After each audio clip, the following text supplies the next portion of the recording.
Look, we had a great session yesterday. We had, I think, by my count, more than 30 scientists and researchers and clinicians and doctors all here talking about GNA01, which I think is a credit to what Emily's been able to accomplish, spearheading the Bow Foundation. I think it's also a credit to what each of us as invested family members have been able to accomplish, forging a community, educating our medical professionals, and making sure they know about our warriors and the impact of this disease. So it's really great representation of what we can achieve when we're all together.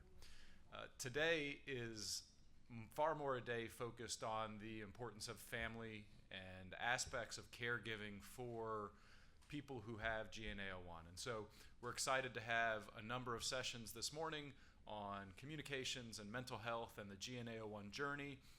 And then this afternoon we'll have some breakout sessions where you can each engage in peer-led conversations about topics of interest. So I'm excited for today. Not that I wasn't excited for yesterday, but I'll be the first to acknowledge some of those sessions flew a bit over my head. What I took away, though, was if you go back to our very first conference in 2018, 2017? 17 in Washington, D.C., in an Irish pub. We had a lunch there. We had 3 doctors. And you go from 3 to 30 in the span of less than a few years. Yeah. That's doing big things. So thanks, Steve Chu. This morning, I'm pleased to welcome Hillary Jellison to the conversation. She's a speech and language pathologist, and she's going to talk to us about tips and tricks for helping our loved ones communicate and break through some of those communications barriers. So Hillary, I'll turn it over to you and let you take it from here. Hi, good morning. So today I have a lot of stuff to kind of cover. Please raise your hand, jump in if I say something and it sounds like a foreign word. You're like, what do those weird letters mean? Sometimes we do get kind of stuck in that, and so please call me out so I can explain that a little bit better. If there's something that I'm talking about and you can say like, oh, that's old hat, I know that stuff, we can move on to some more of the information that I have in here as well. I'm really hoping that this is an interactive kind of presentation, so please share your own stories, your own success, your questions that you've had, and then we can always talk more about it in the breakout sessions this afternoon as well. So who am I? I have been a speech-language pathologist for the last 21 years. My baby that I love is we do an AAC summer camp. Last year was the first year we didn't do it, and it was definitely missing in our life. So we do a AAC summer camp that works as the extended school year for the students. So it's 5 weeks. The students are there Monday through Thursday. We have them from 9 to 1. We use it as a training opportunity for our local college for our graduate students who are speech-language pathologists. Our speech field is lacking in AAC hands-on training, so we really take advantage of the camp opportunity.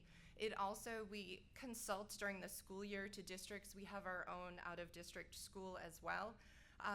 But you get these kids, these amazing, wonderful individuals for 4 hours, and they're not going into the classroom, or you are focusing on communication from 9 o'clock to 1 o'clock, whether you're changing to go swimming, whether you're helping them to get on the horse for horseback riding, or you are getting ready to have snack, or you're doing cooking or science experiments. And it's just awesome to see this is intensive push on communication and practicing, and for these kids to see other kids who communicate just like they do. And then also the paraprofessionals or support staff come with the students, so we're able to do pretty intensive communication partner training. So when they go back to school in the fall, they're taking that, training that person with them. And it's just a lot of fun on our end. So we are our camp is starting July 8th, so my brain is slightly jam-packed with camp prep, so please forgive me on some of that piece. So we consult to the school districts. We provide that training for the teachers and the speech therapists. We also do assessments in AAC. So AAC, augmentative and alternative communication. We're going to delve into more what that looks like. And assistive technology, when we talk about assistive technology, that's that bigger umbrella. And then AAC is one of those kind of pieces. If we think of assistive technology, sometimes that is looped into wheelchairs, pencil grips, more for that academic as well, but everything is assistive technology, just making access easier. And I always learn, one of the things I love of camp about doing assessments is I learn something new from each of the students that I interact with each of the families that I get to meet. They teach me something new that I'm able to kind of bring to the next student, that next family that we're interacting with. I work at Tape Behavioral, and so this kind of talks about the assessments. We have a lot of online training, our AAC camp webinars, and trying to increase our resources. One thing that's super exciting that we need to kind of get back into in the bottom corner there is AAC Dog. So we have done some training with dogs listening and responding to AAC devices. Found better success with recorded voice on it, but needing to pair with some of that training of the dog also with responding. We have talked about treat launchers because it's really hard for some of our learners to hold a treat to then give to the dog to pair for that training. So we have invested in some treat launchers to help support that dog is knowing that treat is coming from that individual. And it's just been a really motivating, engaging project that we have worked on as well. So what I wanted to start talking about is talking about what communication is. When we think about communication, that could be using our eyes, it could be smiling, it could be leaning towards someone, it could be just reaching out and rubbing someone's hand to kind of show affection. Communication can be high-tech AAC. It can be a picture. It could be looking at someone and then looking at something out the window, that joint attention. Everything is communication, a cry, a whine. And the goal of communication is connecting. It is not showing what you know. It is not requesting that one thing. The goal of communication is to connect with another human. It's sharing a message back and forth. And so we need to make sure that we're acknowledging those nonverbal means of communication, that eye gaze, that gesture, and really AAC, use of that high-tech device and those words can help us use more specific language. But again, we need to make sure that our use of AAC isn't just testing a student's ability, but it's really focusing on communication and connection. And we sometimes need to be really strong advocates of that for our children and for our students, that we're not turning something that's a wonderful tool into something that seems like work or seems like it's really hard to do. And I will be the first one to tell you that AAC is really hard. It's a lot of work. And so as the adults, we need to help make it fun and make it engaging. And so we're going to talk a little bit more about how we can do that. This slide just shows some of these are old school. You can't get some of these devices anymore.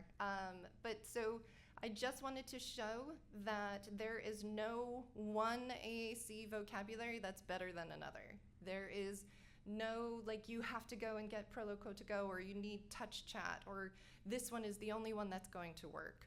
We're going to talk about what are some of the features that the tool needs to make sure that it's robust enough that we're able to communicate all of those things we talked about. But it's really an individual preference, and it's going to need to meet that individual student or child's needs. So, first question of the day. What is the goal of AAC, or augmentative communication? So, for those of you who are parents and have a child who uses AAC, why? Why does your child have AAC? Why do we use such a tool? Yes? To allow them to communicate. Yeah. Anybody else? Yeah. Yeah. So being able to communicate, tell them what they like, what they're interested in. Yes.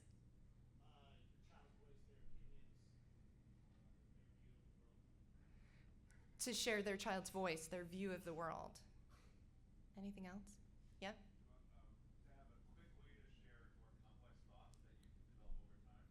A quick way to share more complex thoughts over time. Yes. Anybody else? These are great. It also helps people to not overlook our children. So easy because if you so easy to be bypassed because conversation is so quick and they take time to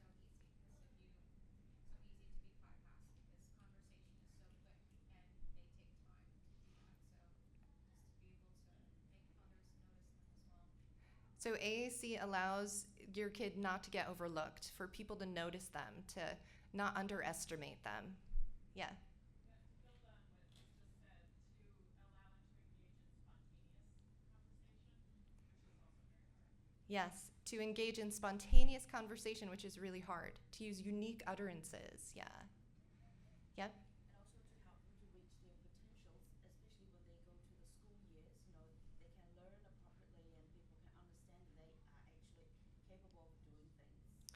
Yeah, so to use AAC in the school, that to show that they know how to do things and communicate that, what they know. Yeah.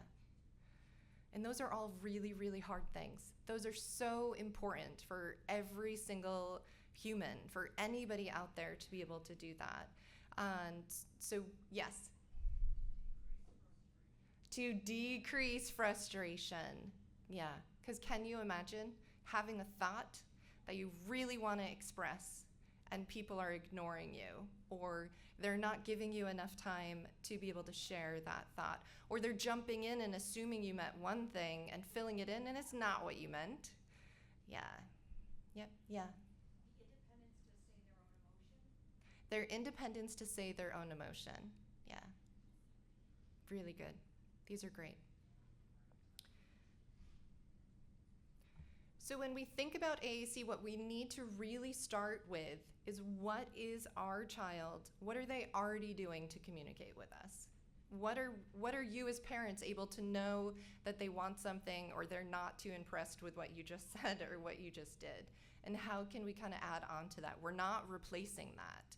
We're acknowledging those eye gazes, those facial grimaces. We're modeling, expanding on that language, but we are never ignoring any light tech or any body movements, facial expressions, because that's communication and we use that. Like, how many times do you have a conversation maybe with your partner and they say something and you roll your eyes, or like you make a face? That's communication. We're not ignoring it. We shouldn't kind of have that same, we need to have that consistent expectation there. But exactly what somebody said, we want to give access to AAC so they can have access to more specific language. They can show what they know.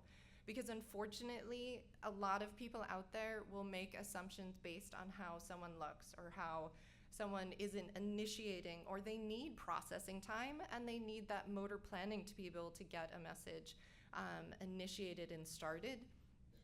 And in mainstream classes, it can be hard to create those opportunities for our learners to be able to initiate that. We know from research that most AAC users tend to be responders because of those reasons, because it takes longer to initiate, because people aren't giving that opportunity. And communication is a back and forth, so we need to create those opportunities where our students who are using AAC have that pause where they can initiate, they can argue, they can protest, they can tell on someone, they can complain, but we need to make those opportunities happen. So I said there's no one AAC vocabulary that's better than another, but what is the key takeaway is that the AAC needs to be robust. It can't be a requesting machine. It can't just focus on the basic wants. We need to make sure that that AAC device has core vocabulary, that they're able to create those unique, spontaneous utterances. We need to know that this device maybe has some of those social phrases saved on one button so they can quickly interject that social language when the social exchanges go by so quickly. We're going to make sure that we are training the communication partners to acknowledge that light tech, that high tech, vocalizations, facial expressions, and that knowing that in different times we might need to switch to different tools or different access methods. based on fatigue, based on where their body is in that moment and what is accessible for them. I had one learner who had a high-tech eye gaze device that she used to create unique utterances, but after a seizure, we had a light tech quick chat book that we were able to do partner assisted back and forth to really make sure that we were checking in with her on how she was feeling, if she needed more medication, if we needed to adjust positioning, any of those kind of main quick needs we would access with that partner assisted, because in that moment her ability to position and do that eye gaze just really wasn't a realistic expectation. When we're talking about AAC, we need to consider access. And for some, access with direct selection using their fingers is something that they can do. You can get a plastic grid and do a key guard to help with some of that. Many of the settings on a device you can adjust so there's a delay. So if we have difficulty, we can hold our finger, or we can have it so you drag the finger and it will select when you release. So there's many things that you can do for direct selection. Eye gaze is another direct selection access method, which is super cool. It's super hard. I highly recommend that if your child, or if you're considering eye gaze, use it in front of the device and give it a go, because it is exhausting and it's really hard work. And then I want you to try to have a conversation while using eye gaze. While you're looking at that person and then you're looking back and remembering where those words were, it is a lot of work. It is an amazing tool that has given individuals access to language. That is a wonderful thing. But I do think it's important to acknowledge the difficulty and the fatigue that comes with eye gaze use. In the next slide, I have an OT, Karen Kangas. If you ever have the access to go to one of Karen Kangas's trainings, there's also a few online. She's an OT out of, I think, Pennsylvania. She is a hoot to watch for her presentation, but she also thinks out of the box, and she focuses on individuals with complex bodies. She talks about, one of her trainings is the cognitive load and motoric load on accessing AAC. And she talks about different switches. She talks about the importance. This was the piece I loved, because we sometimes, when we're thinking about AAC, we get so stuck on the access and that we think the kid needs to prove they can consistently access a device or prove they can consistently select a switch. And that's not what our focus should be. And so Karen Kangas says, consistency is not what is needed to be measured, but interest, intention, and attention are needed. So we need to focus on the individual's engagement with the vocabulary, with the language, with an activity, prior to even thinking about accessing that switch or even touching the device, those type of things. But we need that attention, we need that engagement. The focus can't be the use of the switch. It must be transparent to the task. To switch scanning or the use of electronic sensors. She really pushes use of two-step scanning. It's when you would have two buttons, and so if one is a mover, it's going to move the selection on the word to the next one. The other one is going to select it. So yes, there's more movement, but for most of our kids, waiting is really hard motorically. If you think of having one switch, the cursor is going to automatically move, and you're either hearing it, because some of our learners are going to access it just through auditory scanning because vision might not be there. And if you have to keep your body still and wait, that's really hard. But if you have if you're moving it, you're controlling your body. For some learners, that's a lot easier than having to wait and match that timing piece of it. So things to consider when you're looking at switch access. She also talks about electronic sensors, and I have that on the next slide too. So when we think of switches for AAC or even assistive technology, we usually picture that like little red button or those recorded buttons.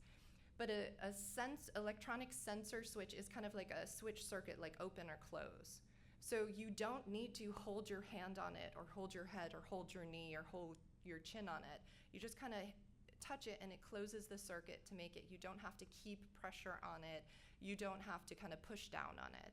And so she has a few that she recommends, but being able to access that.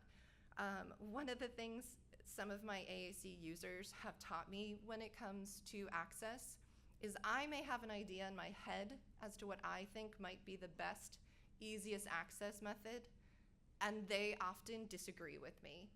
And if I'm not paying attention to what they're showing and telling me, we're not gonna move forward. For example, I had one student who had CP, and she wanted to do direct selection. She had a major seizure activity, and so her good side turned into her worst side. And so her side where she had least control was now her good side. And we weren't seeing progress with her using direct selection anymore. I said, we really need to look at switch access. We really need to look at eye gaze. And so she showed some success with eye gaze, so we switched her access to eye gaze and vocabulary. And she's still reaching towards the device. And we're going, no, you need to use your eyes. And so we got a device that had eye gaze, direct selection, a key guard on it, everything just for us to kind of see. And she gave the eye roll beautifully when we worked on the eye gaze. And she persevered and she kept going with that direct selection. And yes, it was messy, and yes, she made mistakes. And but she controlled it and she could do it. And so now she is on an iPad with LAMP Words for Life that has 84 buttons. She has a key guard on it. She is using direct selection. She is figuring out tricks to hit the wrong button because she knows it's going to get her back to the other one, and she just gives you a look like, yeah, didn't mean that one. And she is advocating for herself. She told her mom she wanted to go to camp. Her mom's like, we had vacation. Nope, I want to go to camp. I'm going to see Mara. I'm going to do swimming, and that was amazing for this parent to be able to know that she was able to advocate and to know comfortably that she could go to camp. And she's confident that Claire's going to say, I'm all done. I need to take a nap. I need a rest, because Claire also learned that vocabulary and to be able to control and advocate. And for her mom, Claire being able to say she needs to rest is huge, because that might prevent a seizure, or that might be right before she's going to have a seizure and she's already laying down on the mat. And so I had an adult with CP who had used a switch with his chin to navigate the device, and I'm like, this is a really bad idea. Like, your chin joint, this isn't gonna last. Like, I really don't think. Let's try your knee. Let's try your arm. And he pacified me and tried it for 2 weeks, and he's like, no, I'm going back to the chin, because it was automatic. It was fluent for him to be able to access. Chris Klein, AAC user, just published a book. I think it's With My Big Toe. If anybody needs something motivating and engaging on top of the video guys saw the other day, I highly recommend reading that book.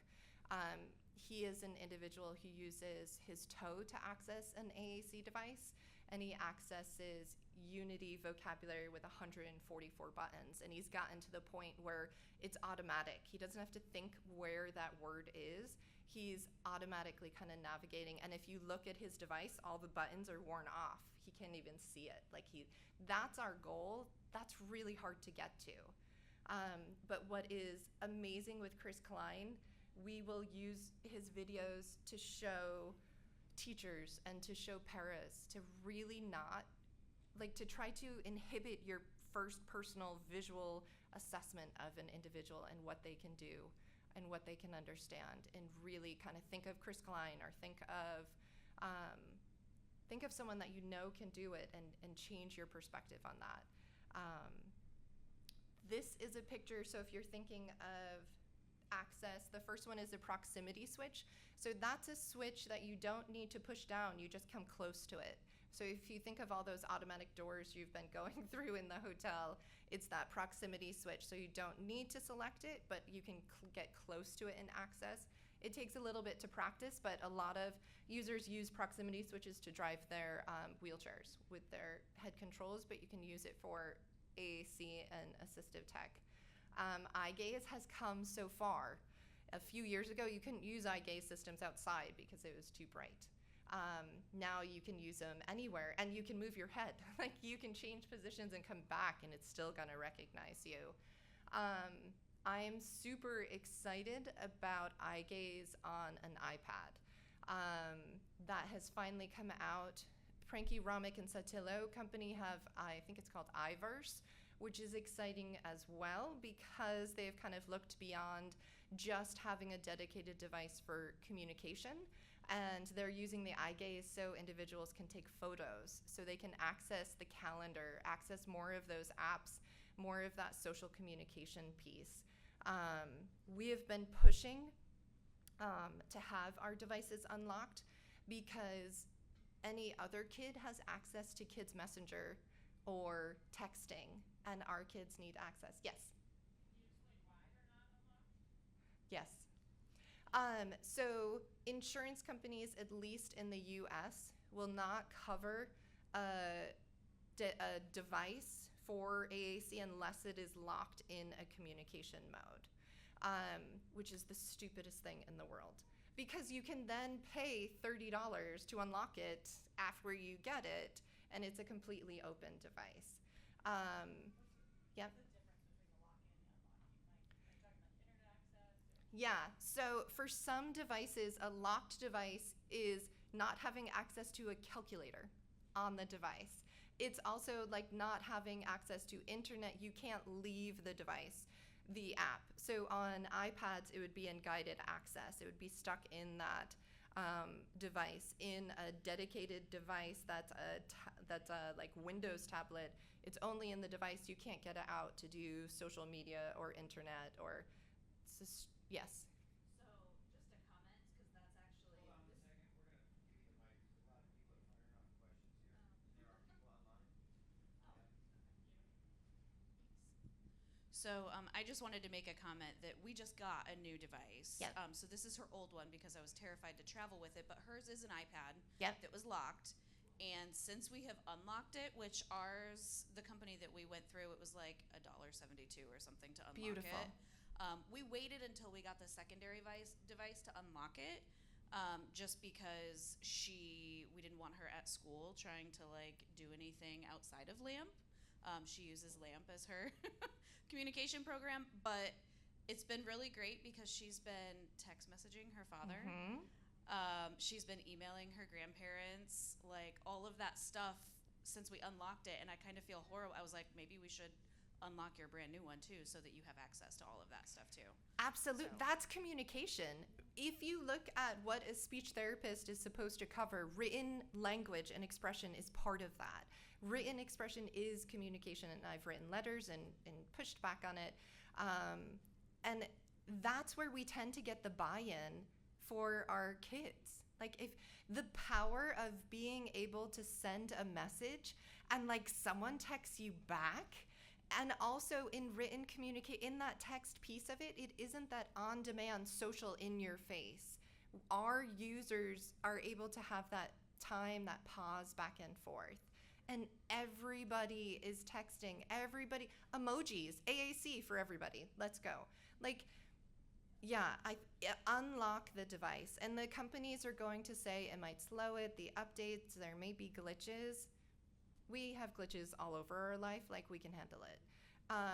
But and so for direct selection, that is wonderful because you can push those buttons. When we start to think about eye gaze, or if we start to think about switches, that gets a little tricky. It's still totally doable. Grid 3 software has a lot of like embedded, even PRC has a lot of embedded email access, accessing, listening to audiobooks, different things like that. Those are so important. And we're not there yet, but talking about like engagement. Engagement needs to be meaningful. It needs to be fun. Sometimes in the schools, our speech therapists get too stuck on having to show what you know or find a button, and that's not the point of AAC. AAC is fun. It is gossiping. It is telling on someone. It is making fart noises and toilet humor. We need to make sure that that's the focus. We're going to get more engagement and use of it, but we need to start with kind of modeling that. So I'm slowly getting there. This was just another. Thank you so much for sharing that. That was helpful. Talking about other access methods, when our individuals' bodies just aren't there for that direct selection or for their access method, being able to model partner-assisted scanning. On this photo, it's a POD book, Pragmatic Organized Dynamic Display is what it's called. This is a paper light tech version of it. It's also on a lot of the high-tech devices as well. Partner-assisted scanning is a strategy that can be done with any communication system, not just POD. POD just has a lot of like the organization features pushed into it. So partner-assisted scanning is where you can see on that first row, the red is highlighting it. You might do column 1, column 2. When you're starting to teach scanning, you might be doing, okay, column 1 has more to say, turn the page, I don't know. And you're gonna look and you're gonna kind of wait for an eye gaze or some affirmation that that's what they want. And then you might go to the next one. And so you can do this with LAMP. If your student, like you have the device and you're gonna kind of give some options with it as well. You can do it with touch chat, with any kind of piece of it, but it's just a way to get access to it. You guys probably do partner-assisted scanning throughout your day for multiple things. It's just you're giving this preview, you're pausing, you're looking for some type of response, and it might be, hey, did you want to watch Bluey, or did you want to watch, Dino Trucks or Daniel Tiger? That's partner-assisted scanning, and you might go back and kind of give those options and kind of wait. So just realizing that we don't always need to use that high tech, or we might need to help with some of that access. This is again Karen Kangas. Her article I included on here is just really great information. And this one is focusing on the myth of the optimal positions. So most OTs and PTs want students at like this 90 degree, like back and knees. She really pushes that you need to have weight bearing. You really need to kind of have more active involvement. And so her article talks about that. It also talks about the sensor switches as well, if anybody wants to kind of look at that. When we're looking at AAC, I've had many parents or schools say, well, today's not a good day for you to come in because they're really having a rough day. And I was like, that's an ideal day for me to come in. And yes, I also want to see them when they're having their great day. But it's really important for us to consider the learner on their best day as well as their worst day when we're thinking about AAC access, because we want it to be successful for them on either of those. And then just my key for any of the parents out there to push school systems, if they're saying, well, that's too many buttons for them to access, they can't, that we can't make decisions on vocabulary based on their worst day. We can't make decisions on vocabulary based on someone's current performance. We need to consider where are they going to be in 5 or 10 years, because it's going to take that long for us to practice and teach language. And so we want them to have that robust vocabulary at the beginning. And we're going to model access. We're going to provide access to all of that. And don't let anybody cut you short of having access to that robust. Yes?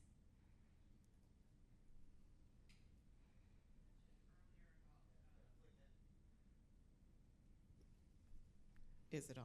Yeah. You mentioned earlier about not just choosing eye gaze, but giving them, kind of looking at what your child can do to choose how the best type of device. What's the best way to give them that choice if they're not communicating from the get-go? Yeah, great question. So how do you give that option of choice for access for our complex communicators? I tend to model all of those. Like when accessing or showing a device, I'm going to model how I could access it with Switch, with eye gaze, or even being able to go and visit someone. I know not always an option, but somewhat seeing how other people are using AAC and accessing it. Luckily, YouTube has tons of videos too to kind of check that out. Most devices, I know on the iPad, auditory scanning is not where I want it to be yet. But you can still see it and experience it a little bit, and see. And some individuals are like, no, like when they hear the auditory, like that auditory bombardment, or when they see how slow scanning is, and they're able to screech to get someone's attention before scanning even gets to like, hey, pay attention to me. So those would be my recommendations to be able to kind of model it. And this afternoon, if you want to, we can model it and set it up on some devices if you want to give it a go. This is one of my favorite pictures from camp.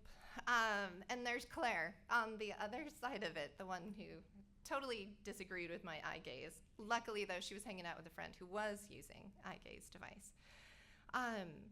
So on this one, I just wanted to talk about kind of perfectly what you said. Make sure that we're providing experiences and use of of AAC systems through assistive scanning and AAC modeling as we begin to learn or teach the system. We don't want to test.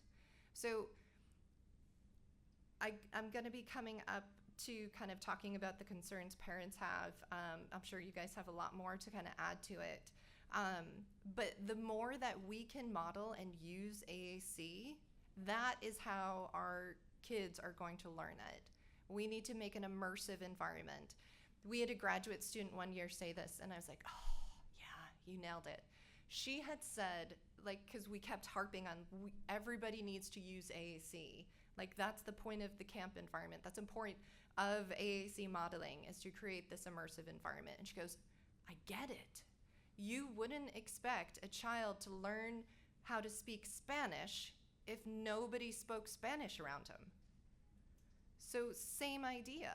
You can't expect kids to hear us speaking this auditory verbal language that like disappears as soon as it leaves our mouth, and then like translate that in their head to, yeah, I got that. Now, where the heck is that button on my device of the response that I want to give to you? How do I get to it to really show you that that's what I understood it and that's what I meant? And that's a lot of work if we're then adding in eye gaze or direct selection or scanning. And so we need to make sure that we're modeling that. We're modeling mistakes. Kids need to know how to navigate back to that home page, or how do you delete or clear a button that you didn't mean to push. And so this is where I say, don't focus so much on the access piece. Create an environment where you're modeling it. Claire's mom is my hero. Before we even got to 84, she was on 60 Unity, so 60 buttons on the screen.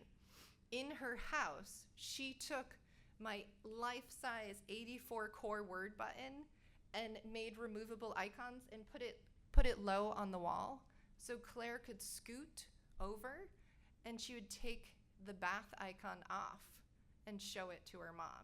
Or she would scoot over, and take the TV icon.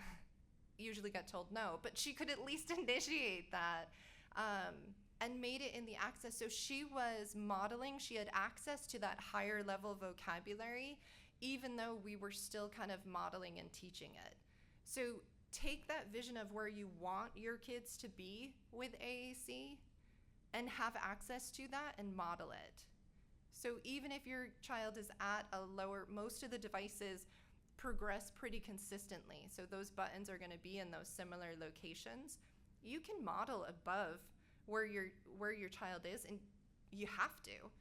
If we're just modeling at the one word level or the level our students are, we're not doing zones of proximal development. We're not bringing them up to that next level. So we always want to make sure that we're modeling a level above where our kid is, not too high. We don't want to be making super long sentences, because they can't kind of catch up. We want to meet them, and then slowly we're going to keep kind of improving it, and they're going to get access to it.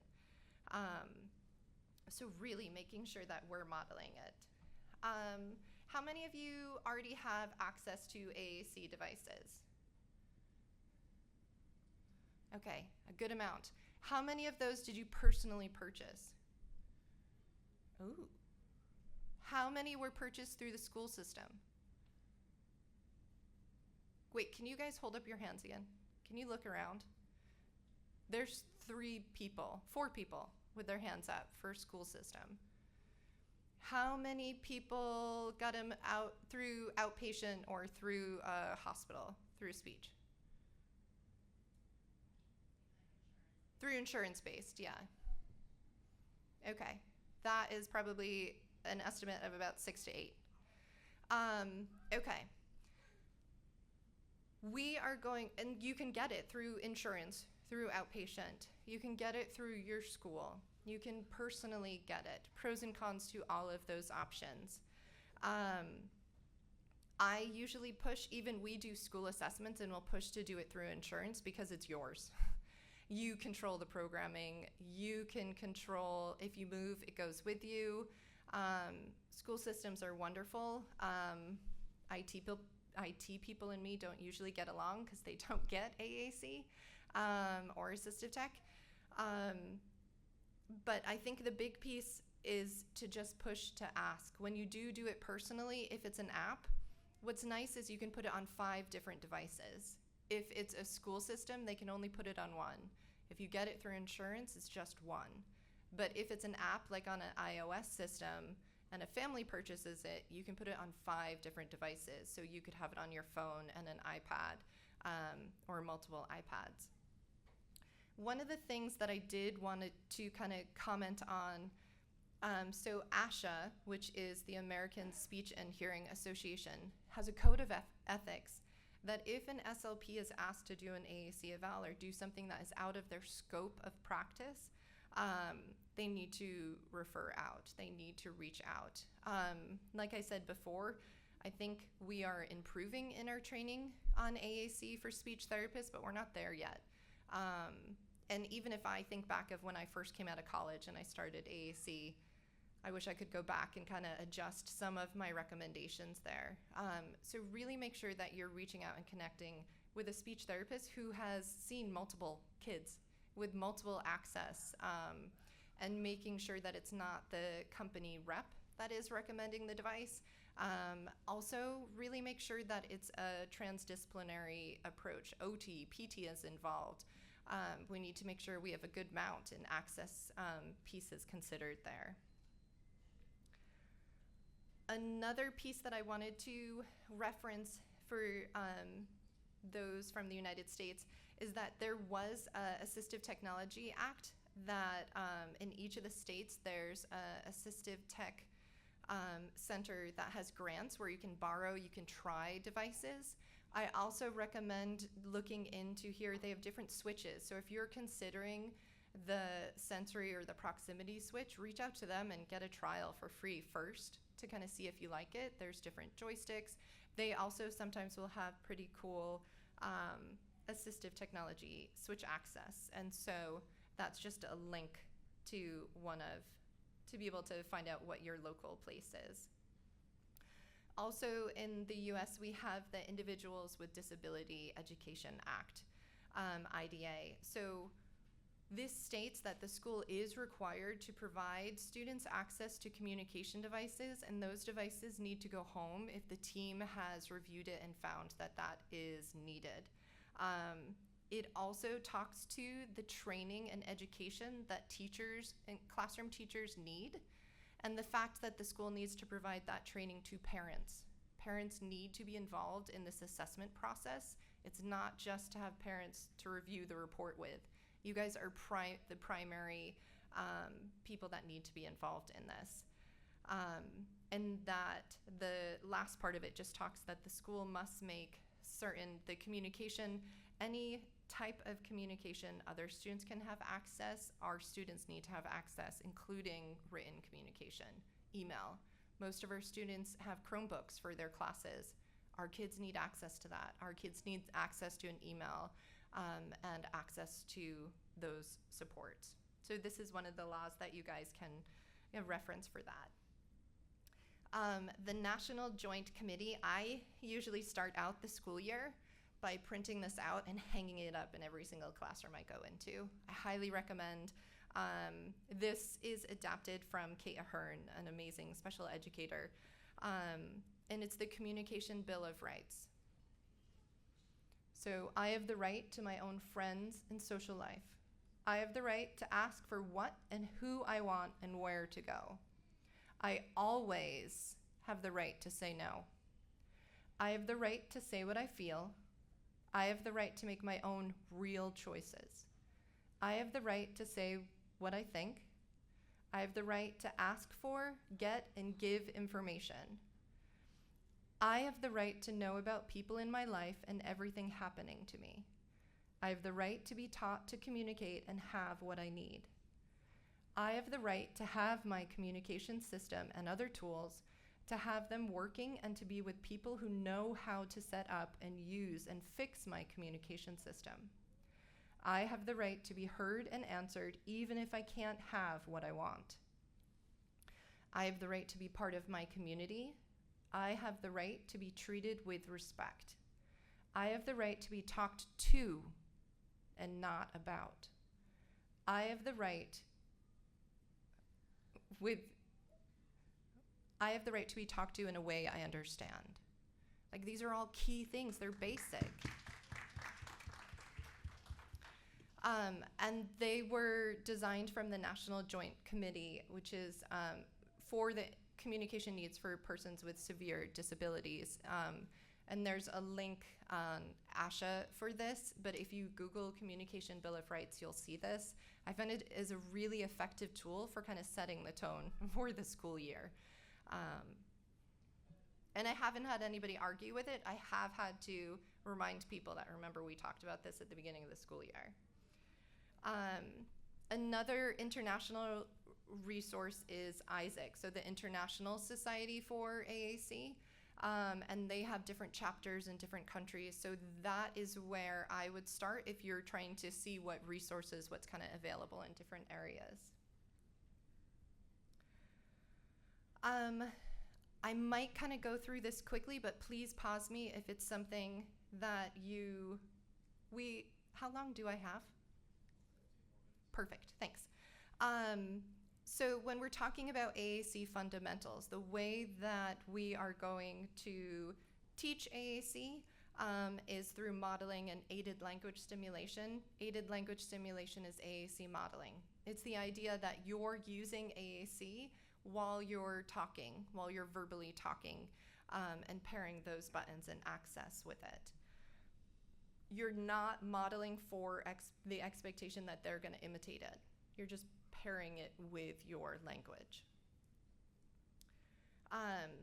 The key piece here is to know that our kids see without looking directly at it. They may use peripheral vision. They may just be listening and taking that information in. It's not that they need to look exactly at what you're doing when you're using AAC.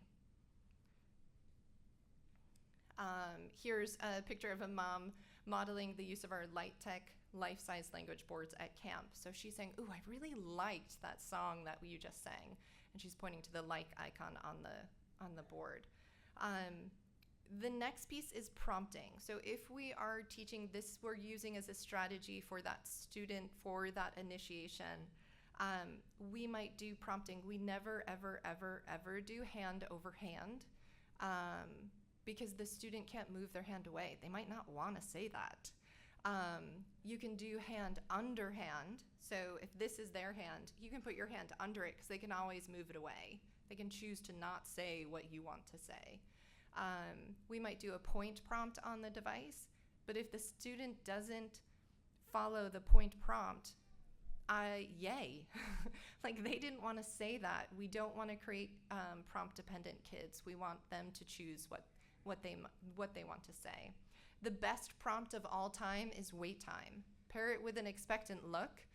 That's what we want our kids to get used to. We want to create that opportunity to respond. So on some of the individual education plans on accommodations, we will put an accommodation that there needs to be like 3 to 8 minute processing time or wait time built within all of the activities to create that initiation. And that's going to vary depending on the learner. Create opportunities. Seems like a simple thing. It's not. A lot of the school and staff need explicit instruction on how to create those opportunities. I'm often kicking parents or staff under the table when they're jumping in or answering. I'll ask a question and they're answering it for the student. We will sometimes, at camp, we've done stop before you prompt popsicle sticks. So you can quietly prompt a para or someone to stop before prompting, just giving that wait time, creating that opportunity where you're not anticipating that student's needs. Not doing this when they're dysregulated or hurt or not feeling well, but when they're like in prime time, being able to create those opportunities. Language expansion. This is that, yes. On the previous slide, you had the word sabotage. What does that mean? Great question. Sabotage is a key thing for speech-language pathologists. So creating opportunities, sometimes you have to get clever. And there's a line of clever and there's a line to obnoxious. We don't want to cross the obnoxious line, but an example of sabotage is we have a little kiddo who likes to play with bubbles. And we get the bubbles and we open them up and we realize there's no bubble wand in this container. And we wait. And so you're creating that opportunity of asking a where question. Where's the bubble wand? Or directing, like, you need to go get that bubble wand. This is pointless. So really creating those opportunities for asking, for being able to support that communication piece of it. So another sabotage might be that they have requested access to the iPad and we hand it to them, but we've forgotten that the passcode needs to be entered. And so then they're asking to say, like, hey, can you put those numbers in? Can you fix this? Those kind of things. The volume might be turned down.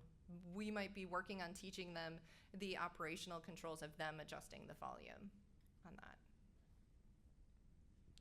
Language expansion, we always need to make sure that we're modeling above where that student is so we can help their language grow. This includes being able to get to the point of modeling verb ing, plural s, some of those morphology pieces that are going to come up to be really important later on in those written emails. I've had learners where I recommend middle school and high school, they write their teachers an email to introduce themselves prior to meeting in person because their writing skills are amazing. It's out of the world. So when the teacher reads that email, they're making a picture in their head, right, of this student. And then when that student wheels in and they see them, they're holding on to that picture they have already put together with their email. And so we talk about the difference between using AAC to communicate and needing to be efficient because AAC takes longer than any verbal communication. So when we're being efficient with communication, we might not be using all of those grammar markers, but when we're writing and people are making judgment about us, we are putting every single grammar marker on there and we're throwing in all of those other, words that are going to change how someone else might think. And we have very explicit conversations with the learners about that. We talk about how people make judgments and what we might need to do to kind of change some of those judgments. I'm going to skip this. This just talks about like the speech therapist kind of focus, making sure the device is present, making sure there's enough time for consultation and training. Parent perspectives that we've gotten based on feedback, life, physical, and medical needs are overwhelming. AAC doesn't feel natural. It's not. It's not that natural communication. How do I even possibly learn all of this communication? We're advocating for robust systems. There's a lot of vocabulary on there. The learning curve for LAMP is hard, but once you get it, you can find anything. It takes time we don't have. And then always that feeling of not doing enough. Those were kind of when we did ours. This is an article I wanted to share with you that you can use to bring to your school systems. And it is talking about it was a comprehensive scope review of caregivers' experiences with AAC and their collaboration with school professionals. And it was sad to read, but it was really important things that we need to change. And I hope the school SLPs are reading this and it's being shared, but you can reference it to bring to your school.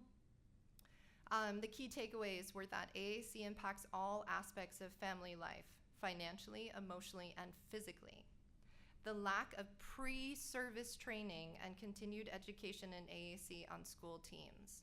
So prior to getting the device, prior to even thinking about it, being able to have some training and understanding so that you can make some educated decisions when the speech therapist is asking you about your thoughts on AAC. AAC systems and their voice output features are not yet representative of home languages other than English. Therefore, participation in social and cultural events are limited. There's progress in this area, but we're not there yet. And also, some SLPs have different, or school systems have different feelings about ESL, English secondary learners, and the focus. We know in research that we need to really strengthen that home language prior to adding another language. If we don't focus on that home language, the second language isn't going to be as strong. And so we need to make sure we have practice with that. If parents and caregivers are not part of the assessment, recommendations, and service delivery process, it is likely the parent will not fully adopt the AAC system, causing fragmented AAC at home and school.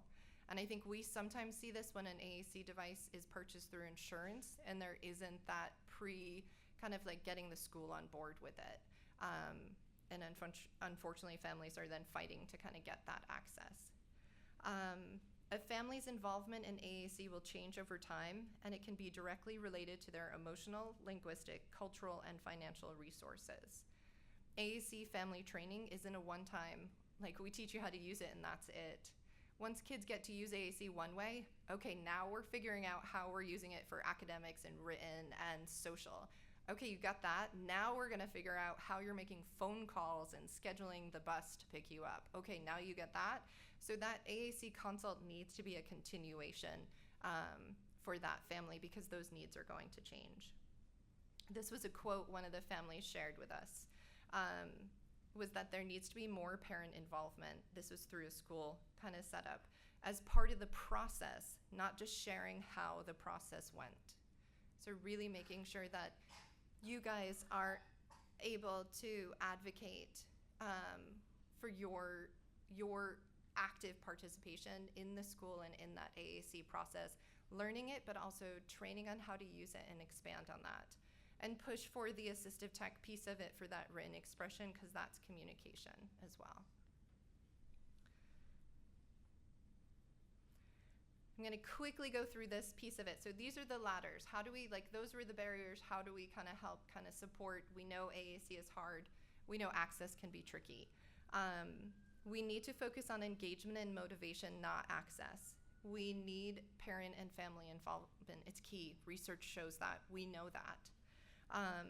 And AAC needs to play. It needs to really focus on that individual. The whole part of an AAC system is also then collecting what is meaningful for that child for vocabulary. We talk about core vocabulary. That's small words that we use 80% of our day. Pronouns, verbs, adjectives. Then there's fringe vocabulary. That is like refrigerator, chair, table, bubbles. Sometimes that's what teams are really focusing on is that fringe vocabulary. That's not language. We need a whole combination of core words plus fringe to be able to create language. The other missing piece there is key vocabulary. For me, key vocabulary, avocado, wine, my dog's name. I might put my husband in there, probably my kids. But so we need to make sure that our kids' devices have their favorite TV show, their family members. Claire's jam, is people. She wants to talk about her people. So we have 20 people pages. We've started an A to Z organization of people. She has so many people. But that's what she wants to talk about. We need to make sure that we're putting that vocabulary in there. Maybe it's Taylor Swift. Maybe it is, their favorite singer or favorite show.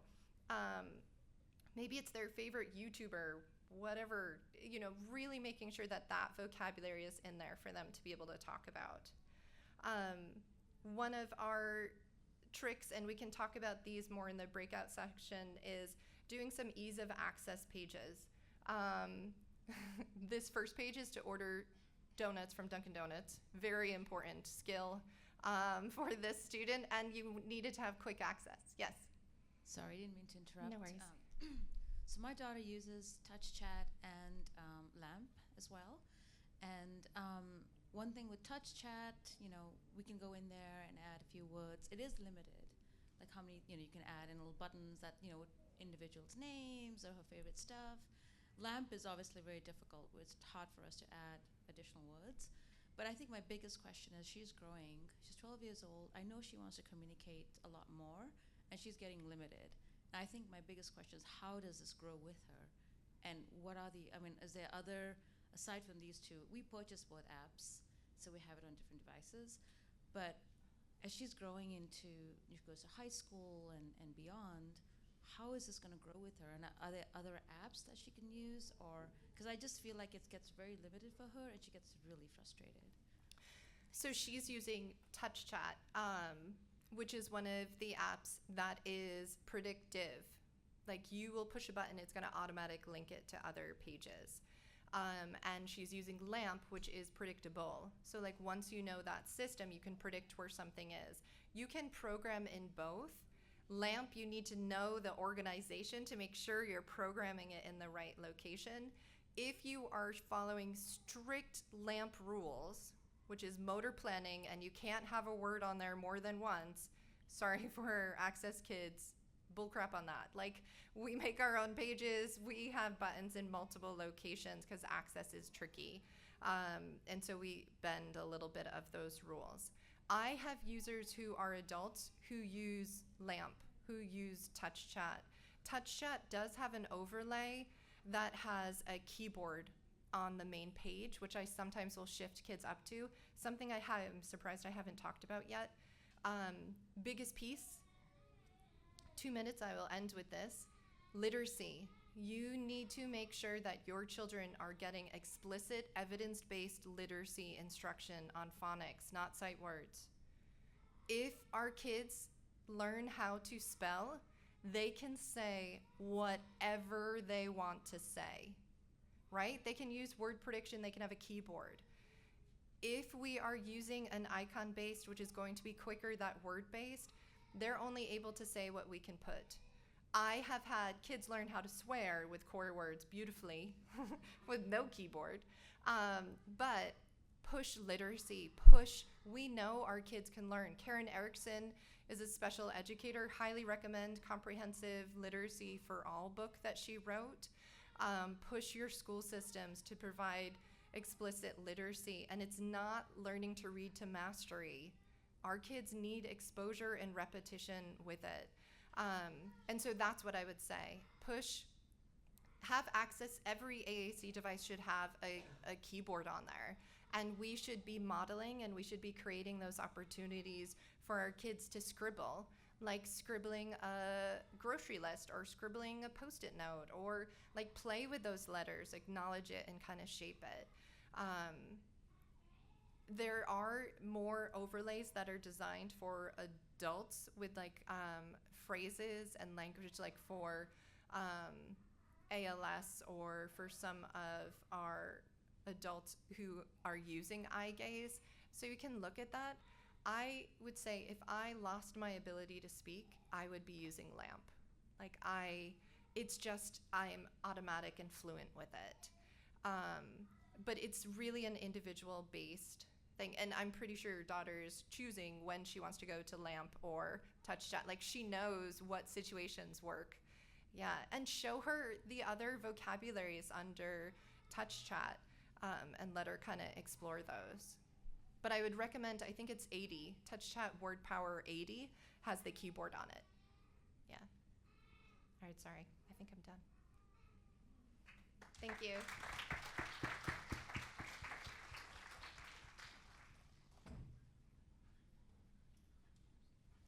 Thanks, Hillary. That was hugely insightful. As the dad of a GNA1 patient who just got a speech therapist a year ago and is in 3rd grade, I took away a lot of action items from that and a way that we can learn and apply that in our own lives. And I think speak for everybody here when I say that.